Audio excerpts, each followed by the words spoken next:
जगन एक गरीब लकड़हारा था। वह सुबह से दोपहर तक बहुत ज्यादा मेहनत करके लकड़ियां काटा करता था। फिर वह सारी लकड़ियां को अपने सर पर आरकेच करके गांव में आता था और फिर दोपहर धूप में खड़े होकर उसे लकड़ियां को बेचने लगता था। अरे भाई, लकड़ियां ले लो, चूल्हे की लकड़ियां, एक गठरी का बस 10 रुपए, राम राम कहते चलो। राम राम भाई, 10 रुपए बहुत ज्यादा है। अगर 10 में 3 गठरी दोगे तो तब लूंगी। ठीक है, ले लीजिए। और इस तरह इतनी मेहनत करके भी वह बहुत कम कामा पता था। जितने भी पैसे लेकर आए उसकी पत्नी उतना में ही खुश रहते थे। आज भी कोई खास कमाई नहीं हुई। लोग तो लकड़ियां में भी मूल भाव करते हैं। समझ में नहीं आ रहा है कि घर परिवार कैसे चलेगा। सब कुछ अच्छा ही होगा। पर महंगाई भी तो देखो। वह तो है, लेकिन मुझे उम्मीद है आपकी आमदनी जरूर बढ़ेगी अगर राम जी का कृपा हो। अच्छी बात है। उसे आमदनी कम होने की वजह से पौष्टिक भोजन नसीब नहीं होता था। इसीलिए उन सब का कद कटी दुबले पतले था। वह सब रूखा सूखा खाकर भी संतुष्ट थे। एक दिन की बात है। एक दिन वह जंगल चला गया। उसने रोज की तरह लकड़ियां काटना शुरू कर दिया। धूप काफी तेज थी, इस वजह से वह बहुत जल्दी थक गया। अरे बाप रे, आज तो मैं काम ही नहीं कर पा रहा हूँ। इतनी गर्मी है, पेट में भी गुड़ गुड़ हो रहा है। अगर कुछ खाना मिल जाता तो बहुत ही अच्छा होता। जगन खाना की तलाश में यहाँ वहाँ देखने लगा। तभी उसका ध्यान एक अनोखा पेड़ पर गया। पेड़ पर ड्रैगन फ्रूट लगे हुए थे। यह ड्रैगन फ्रूट का पेड़, यह बहुत ही अनोखा है। यह बाजार में मैंने देखा तो है, लेकिन कभी खाया नहीं। आज इसे खाकर देखता हूँ। जगन ने एक ड्रैगन फ्रूट तोड़ लिया और फिर उसको काट लिया और खाना शुरू कर दिया। ड्रैगन फ्रूट खाते ही उसके अंदर अलग ही ऊर्जा बढ़ गई। उसका शरीर जादू से मोटा होने लगा। उसने अपने हाथ पांव देखे तो तंग हो गया। मैं इतना तंदुरुस्त कैसे हो गया? और मेरे पास इतना ऊर्जा है कि मैं दिन भर लकड़ियां काट सकता हूँ। लगता है यह ड्रैगन फ्रूट का फल बहुत जादुई है। यह तो कमाल है। जगन तुरंत घर की ओर दौड़ पड़ा। माया खाना बना रही थी। माया, चलो मेरे साथ। पर कहाँ, यह आपको क्या हुआ? चलो तो। वह माया को इस ड्रैगन फ्रूट के पेड़ के पास ले आया। यह फल जादुई फल है। देखो, मेरे चेहरे पर झुर्रियां था। आप इतना तंदुरुस्त कैसे हो गए? कैसे हो गए? इस जादुई फल की वजह से। जगन ने एक और ड्रैगन फ्रूट तोड़ा। उसे काट कर माया को दे दिया। माया ने उसे फल को खाना शुरू किया।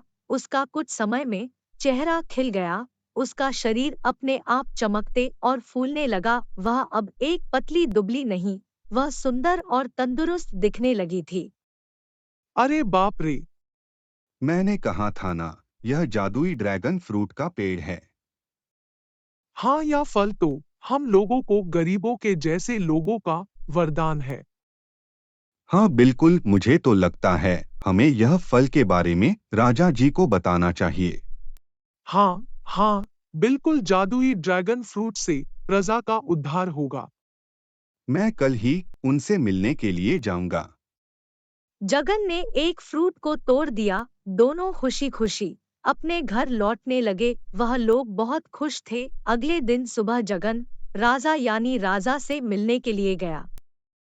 प्रणाम राजा जी, मुझे आपको जादुई फल के बारे में बताना है। का जादू बा फल में। इस फल में आदमी और औरत को सुंदर बनाने और जवान बनाने की शक्ति है। हाँ, पर हम यह बात कैसे मान ले? आप मुझे देखकर आयु का अनुमान लगाइए। यही कोई 25 वर्ष हो रहा होगा। नहीं महाराज, नहीं। मैं तो 40 वर्ष का दिख रहा था। महाराज, मेरे चेहरे पर झुर्रियां थी, शरीर दुबला पतला था। और आज मैं आपके सामने हूँ। मुझे जादुई ड्रैगन फ्रूट खाते ही काया पलट गई। हम यह जादुई ड्रैगन फ्रूट को आजमाना चाहते हैं। राजा के आदेश अनुसार बुढ़ा सिपाही सामने आया। जगन ने ड्रैगन फ्रूट उस बुढ़ा सिपाही को खिलाया, लेकिन इस बार वह बुढ़ा सिपाही और भी बुढ़ा हो गया। उसके सारे बाल सफेद हो गए थे। उसे देखकर सभी लोग हैरान हो गए। षड्यंत्र षड्यंत्र, हमारे महल में आकर हमारे से ही षड्यंत्र करना चाहते हो। तुम हमें भी बुढ़ा बनाना चाहते हो। सिपाही, इस पढ़कर काल कोठरी में डाल दिया जाए। राजा जी, राजा जी। जगन लाख गुहार लगाता रहा। राजा ने उसकी एक न सुनी। जगन की पत्नी को एक सहेली ने उसके पति जगन के गिरफ्तारी के बारे में बताया। माया रोते हुए उस ड्रैगन फ्रूट के पेड़ के पास गए। हे जादुई पेड़, मेरी पति का मदद करो। वह तो राजा और प्रजा के भलाई के लिए राजा के दरबार में गए थे। यह उनके साथ क्या हो गया? माया, तुम दुखी मत हो। जगन को हमारे फल के बारे में पूरी तरह से पता नहीं था। मेरे जादुई फल अच्छे लोगों को जवान और तंदुरुस्त बनाते हैं और बुरा लोगों को बूढ़े और कमजोर। जगन जल्दी वापस लौट आएगा, यह हमारा वादा है। माया वहां से घर चली गई। कुछ समय बाद राजा पर हमला हुआ। राजा हमले से बचते हुए जंगल से निकल पड़े। राजा के घोड़ा पूरी रफ्तार से तोड़ रहा था। राजा ने उस ड्रैगन फ्रूट के पेड़ के पास से गुजर रहा था। उस पेड़ ने राजा जी को अपने तरफ खींच लिया। राजा जी का घोड़ा दौड़ता हुआ चला गया। राजा जी उस पेड़ के सामने खड़े हो गए। हे राजन! राजा यहाँ वहाँ देखने लगा। हे राजन, मैं एक जादुई ड्रैगन फ्रूट का पेड़ हूँ, बोल रहा हूँ। तुमने जगन को काल कोठरी में डाल दिया है। वह बिल्कुल सच बोल रहा था। मेरा फल जादुई है, अच्छे और नेक इंसान को तंदुरुस्त और जवान बनाता है और बुढ़ा को खराब बुढ़ा बनता है। तुम अच्छे इंसान हो, तुम मेरा फल खाओ, तुम्हारी सारे चोट ठीक हो जाएंगे, तुम्हारी तबीयत भी तंदुरुस्त हो जाएगी। राजा जी ने वह फल लिया। जैसे ही उन्होंने खाया, उनके शरीर के सारे घाव भर गए। वह पहले से ज्यादा तंदुरुस्त और जवान हो गए। यह तो सचमुच में जादू ड्रैगन फ्रूट है। जगन लोगों का भलाई चाहता था, वह कोई षड्यंत्र नहीं चाह रहा था। मैं सब कुछ समझ चुका हूँ। मैं उसे अभी आजाद कर दूंगा। हे जादुई पेड़, तुम्हारी इस मदद को मैं जिंदगी भर नहीं भूलूंगा। धन्यवाद ड्रैगन फ्रूट। राजा जी अपने घोड़े पर चलकर दरबार में चलेगा। राज दरबार में पहुंचते ही जगन को आजाद किया।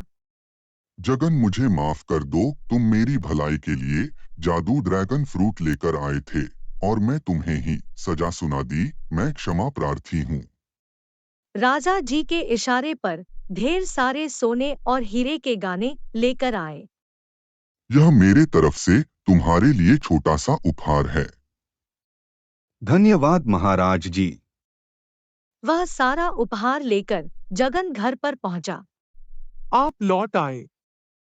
माया को खुशी का ठिकाना ही नहीं रहा। माया को जगन ने राजा के दिए गए उपहार को दिखाया। जगन की दुनिया ही बदल गई। वह गरीब लकड़हारा से अमीर और रईस आदमी बन गया।